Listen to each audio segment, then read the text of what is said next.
नमस्कार मित्रांनो, बघा आपल्या सोयाबीनला आता 20-22 दिवस झालेले आहेत आणि शेतकऱ्याची घाई चालू आहे आता तणनाशक मारायची. कारण की निंदाचा याचा खर्च वाचवण्यासाठी हा एकमेव पर्याय आपल्या शेतकऱ्यांकडे आहे.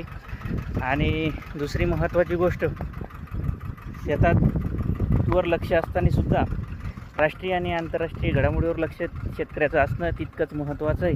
म्हणून आपण पाहिलं की दिल्ली येथील जंतर मंतर येथे सोनम वांगचुक या एवढ्या महान व्यक्तीसोबत कसं वर्तन करण्यात आलेलं आहे. बघा, जो व्यक्ती रॅमन मॅग्सेस पुरस्कार विजेता आहे, की ज्याला विदेशामध्ये रेड कार्पेट टाकलं जातं, अशा व्यक्तीला, अशा देशभक्ताला आपल्या इथे असं उचलून नेलं गेलं. ही खूप मोठी शोकांतिका आहे. खरंच जो व्यक्ती युवकांचा आवाज उठवत असेल, इथल्या व्यवस्थेविरुद्ध आवाज उठवत असेल, इथल्या सरकारला प्रश्न विचारत असेल, तर त्याला आतमध्ये टाकलं जातं, त्याला उपोषण करू दिले जात नाही, त्याचे हक्क त्याला मागितले जाऊ दिले जात नाहीत.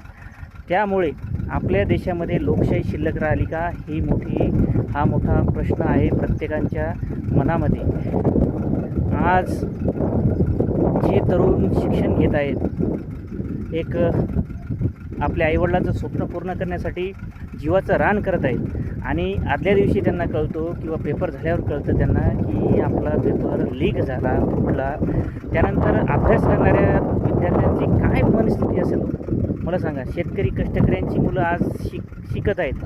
पुण्या मुंबईसारख्या ठिकाणी प्रत्येक आईवडील आपल्या पोटाला चिमटा देऊन शेतीवर कर्ज काढून बाकीच्या सुखसुविधेला बाजूला सावरून आपल्या मुलांना शिकावं, मोठा अधिकारी व्हावं, डॉक्टर व्हावं, इंजिनियर व्हावं, असं प्रत्येक आईवडिलाला वाटत असतं. आणि त्यासाठी त्याला पैसा पुरवत असतो.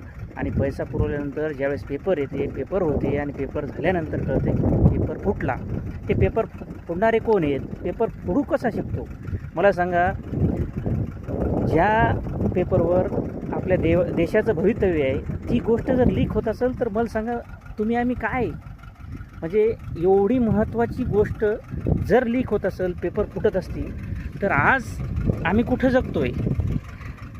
1947 साली भारत स्वतंत्र झाला तेव्हाची परिस्थिती म्हणजे इंग्रजकालीन परिस्थितीपेक्षा बिकट परिस्थिती आज आपल्या देशामध्ये आहे. याला कारण तुम्ही आम्ही आहोत. कारण की आम्ही झोपलेले आहोत, झोपेचं सोंग घेतलेलं आहोत. आम्हाला समजते की असं घडते, तरी आमची बोलण्याची हिंमत होत नाही. म्हणून जे तुमच्या हातात आहे सोशल मीडियाचं हत्यार, ते शेतकऱ्याच्या प्रत्येक मुलाला मी सांगतो की तुम्ही वापरा, बोला आणि या व्यवस्थेविरुद्ध आवाज उठवा.